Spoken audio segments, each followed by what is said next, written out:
I got a call on, it was a Monday morning, and I was in the shower, and it was Monday, September 28th. I'll never forget the day. I was getting ready for work. I was getting ready to go to the Pentagon, and the radiologist said, it's cancer. I didn't have the luxury of going into shock. I did what any reporter in a war zone would do, and I was under fire. I couldn't take cover, but I definitely started thinking and moving at lightning speed. And I put on my best reporter's hat, and I literally that day, I think, researched this diagnosis because it was also not just breast cancer, it was triple negative. I was diagnosed on a Monday. I started chemo the following Tuesday, and that was 5 months ago.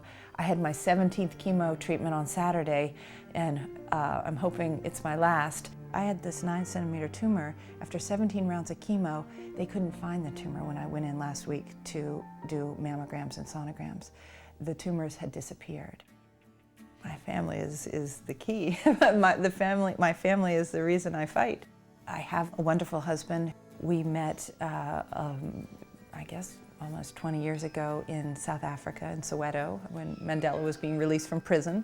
That was my first news story. My children are the lights of my life. Luke, you met, he turned 1 last week, and Annalise and Amelia are the 2 girls. They're the older ones, and they have been amazing through this process because Amelia has videotaped me. From about a week after we were diagnosed, she went with me when I took some friends to get my head shaved because on day 17 your hair falls out from the chemo. And what's beautiful about what she has videotaped through this process, whether it was wig shopping with me or going to Whole Foods to find organic vegetables and fruits, is that you have a 7-year-old's commentary as you go, and it's cancer through the eyes of a child and through the eyes of a daughter who's watching her mom go through this. How's my life changed? I'm not kneecapping generals in the Pentagon and getting them to tell me things that they don't want to tell me about what's happening in Iraq and Afghanistan.